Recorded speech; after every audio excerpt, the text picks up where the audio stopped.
All right, today we're talking about Chapter 5, Section 6, Properties of Linear Functions, Foundations of Math 10. And we've been talking a lot about relations and functions and what those look like. And now we're focusing on linear functions. And we talked about linear. Linear is the descriptor for being a straight line, right? If something is linear, that means it's line-like. So we're talking about a graph or a set of points that form a line. All right, so we'll just jot that down here. Linear means forms a straight line. So either the collection of points, which we're going to see in our example here, or if we're talking about points that are connected, if it is a straight line, then it is a linear function. Okay, forms a straight line. That's the big deal. That's what we're going to explore today. Linear functions. All right, you'll see in your textbook here, there's a section at the beginning called Making Connections. So there's a few questions I want to ask you about the graph and the table of values that you see here. Okay. Now, we can graph a relation, in this case a function, between really any two variables. And if we pick two variables in real life, like the number of extra toppings on a pizza versus the cost of that pizza, you would have, without even looking at this graph, you would have some idea that if you ordered more toppings on your pizza, right, if you got them to put more things on your pizza, that you would end up paying a little bit more, right? So that is very obvious. And you'll see in this graph and in the list of table of values and in the graph here that the number of extra toppings right here, as that number increases, so does the cost of the pizza. You see that? So we have a linear relationship here. Okay, and as x, or this variable, increases, so does the y, or the responding or dependent variable, right? Okay, so let's take a look at this. If you get 0 extra toppings, so your base pizza costs you $12. If you get 1 extra topping, it costs you $12.75. 2 costs you $13.50. 3 costs you $14.25, and so on, all the way up to 5 extra toppings with its price of $15.75. What jumps out at you when you look at the number of extra toppings and the different costs? Is there anything you can quickly figure out, or anything that, any information that you can gather from this? Okay, here your hand up was up first. Okay, from $12 to $12.75, it's an extra. Did you say $75? Okay, yeah, that would be a little steep, but yes, 75 cents. Okay, good. That is absolutely very good, very good.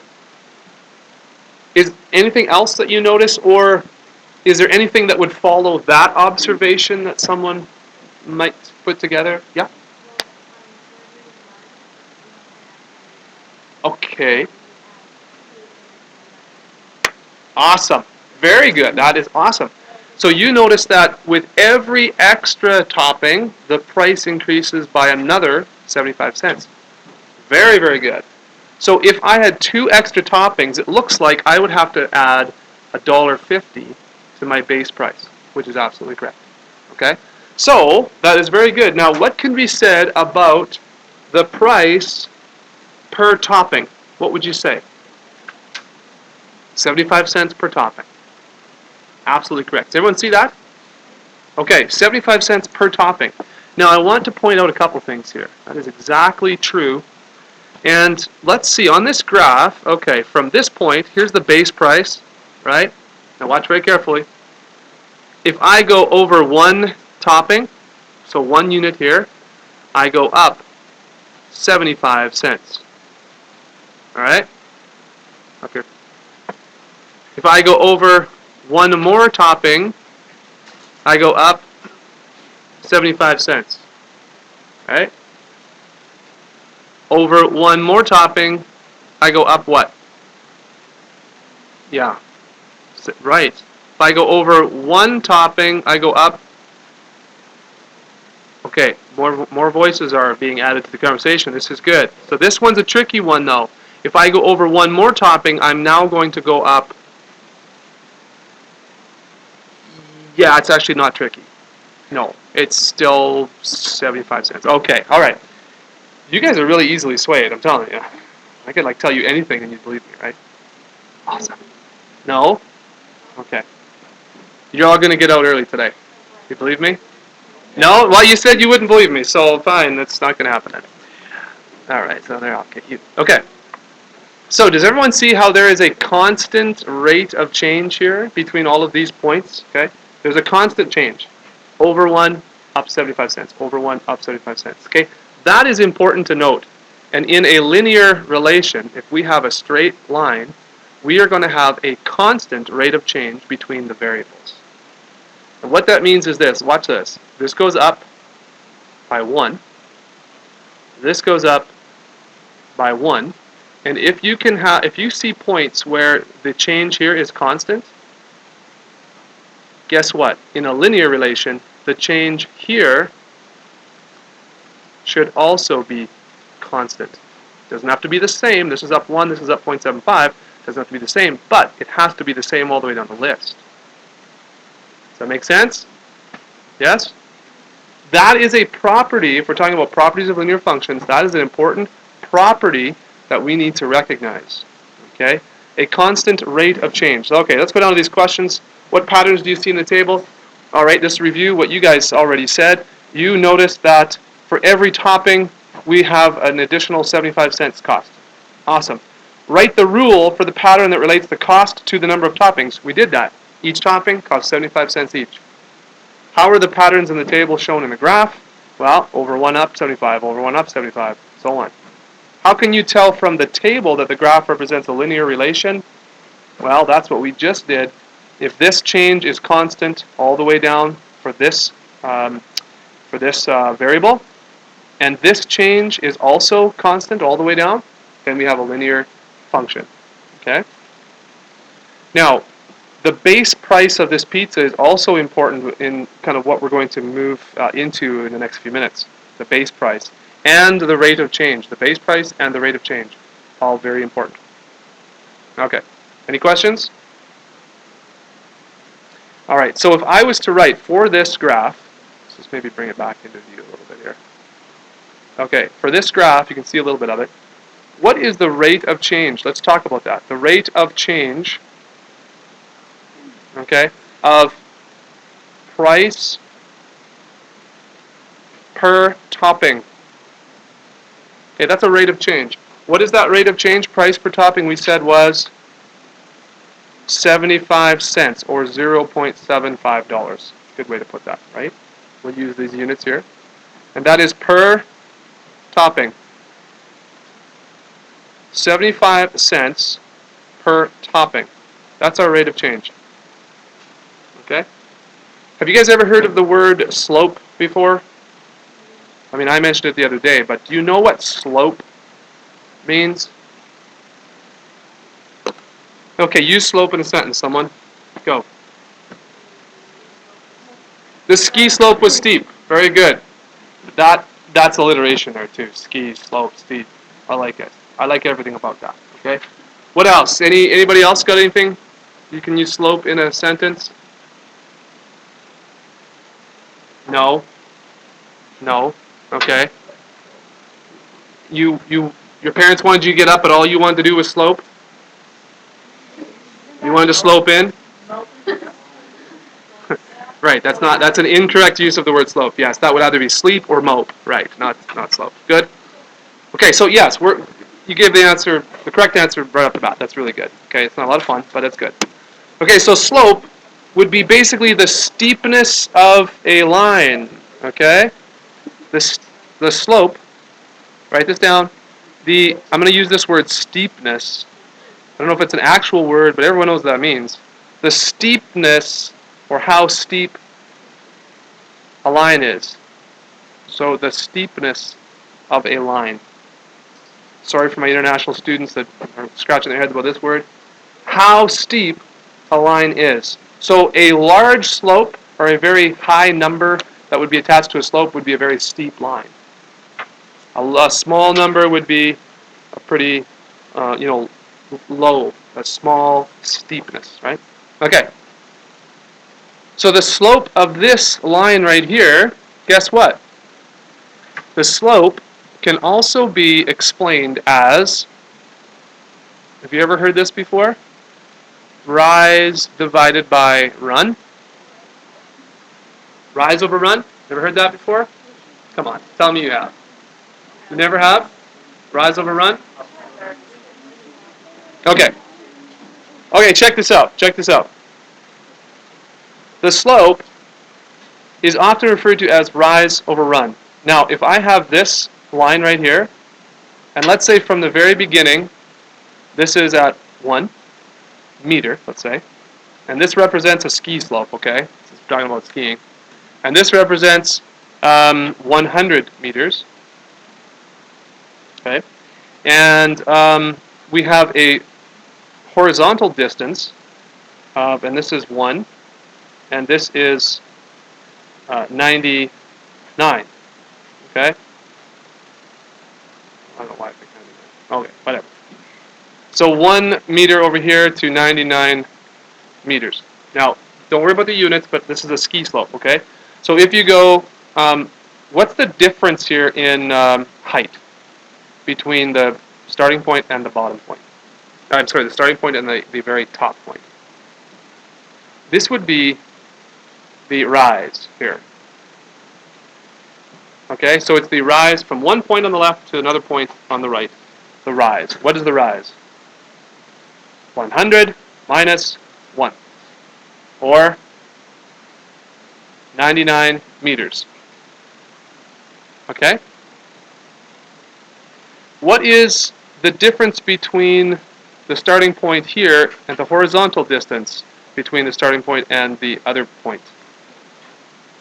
This is the run. Okay? The rise is vertical change, the run is horizontal change.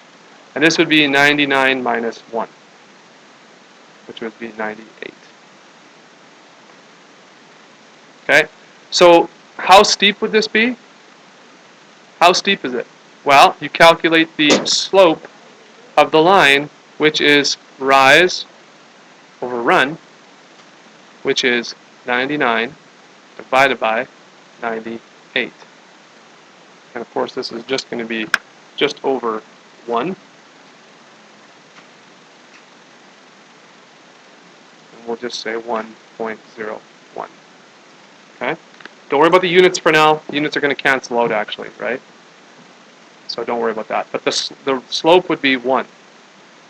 Now, if you had another ski hill, and let's say this was the bunny hill, all right? And you had the same distance here, but it only went from 1 to 15 meters high. So you've got this to this. So would you say that this bunny hill, if we're talking about a ski hill, would this have a greater slope or a smaller slope? Yeah, smaller slope. So the slope here would be, what's the rise? Yes, 15 minus 1, or from 1 to 15 is 14. Won't worry about units right now, but it's meters. And what's the run? From 1 to 99 is 99 minus 1 is 98. Okay? So this one here, 14 divided by 98, is a run of 0.1429. So we'll just say 0.14. Alright? So look at this one. This one is quite a bit bigger than this one. So the slope is the measure of steepness of a line, and it is calculated by the change in vertical distance between any 2 points on the line, and the change divided by the change in the horizontal distance between those same 2 points on the line. Okay, so let's just take a second to write that. Alright, so the slope is the steepness of a line, and it's calculated by dividing the rise, which is the change in vertical position of any 2 points on the line, dividing the rise by the run, which is the change in horizontal position of the same 2 points. also written as slope equals, tell me if you've ever seen this symbol before.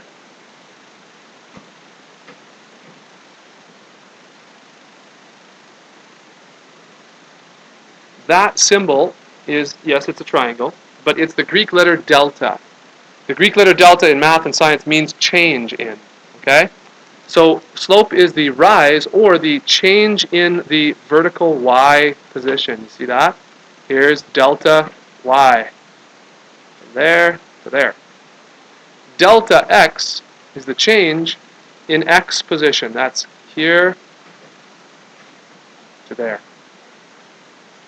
Slope.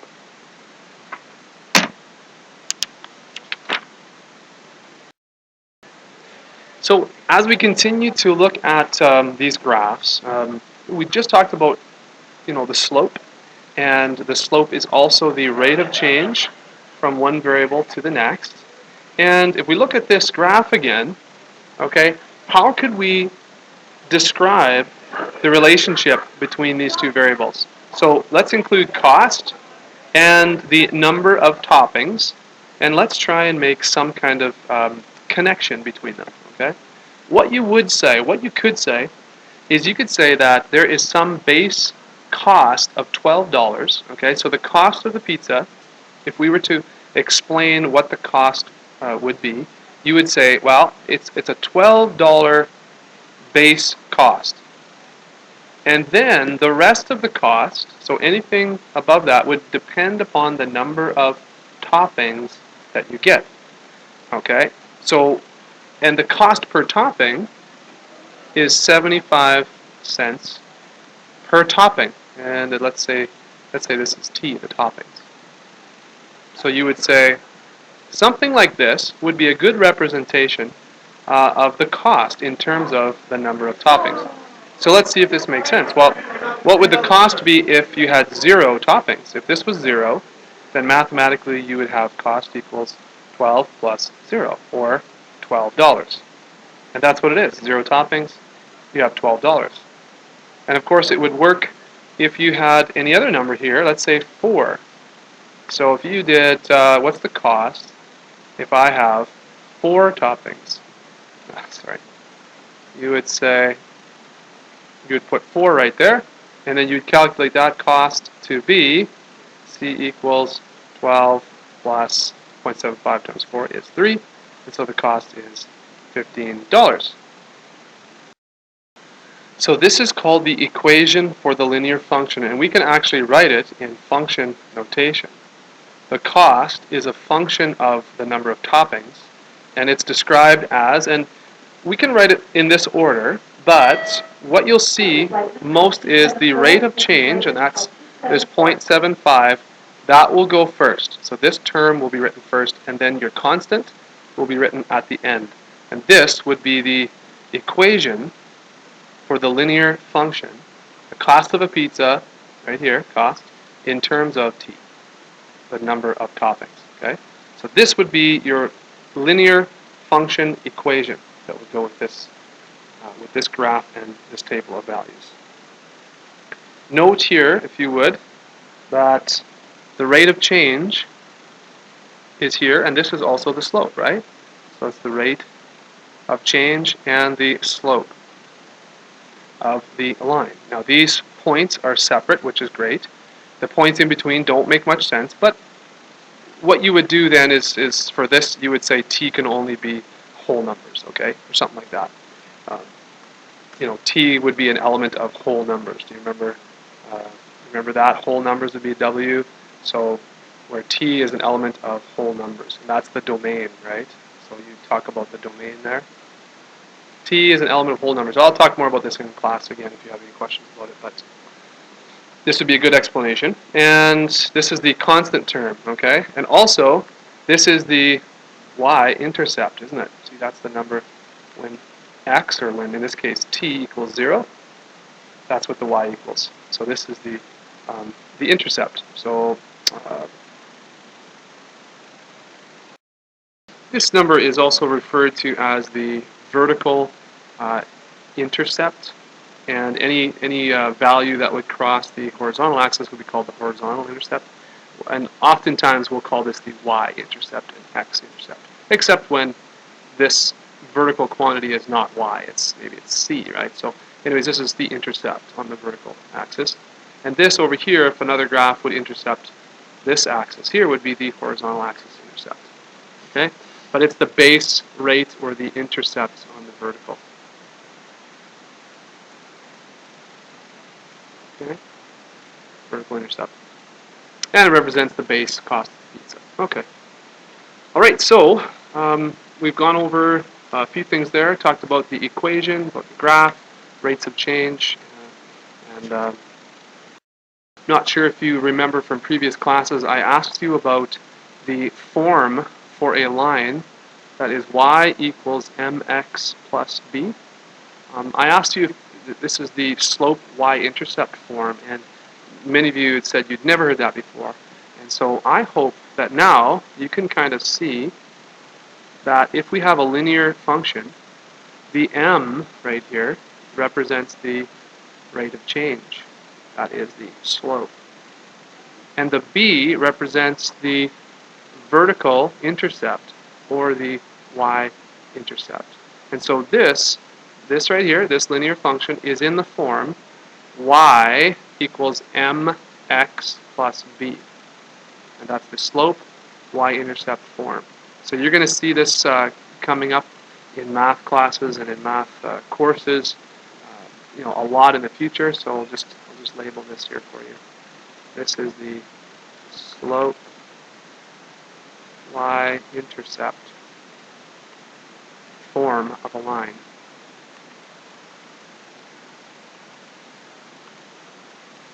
Okay, and that's actually what we're exploring and what we're dealing with here, what we're learning about in this section as well. So this is the end of the lesson here, and again we started off with 5.6 here, properties of linear functions. Talked about the fact that linear functions, the points that comprise a linear function make a straight line. And table of values, if we see consistent changes on the one variable, we must see the consistent changes on the other variable. And the rate of change between any 2 points is always going to be identical. And that's going to be also called, the rate of change is the slope, which is the calculation of rise divided by run.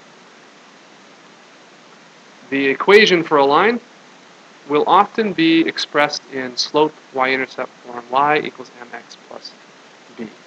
So that's the summary, and that's the review of this lesson from section 5.6, Foundations of Math.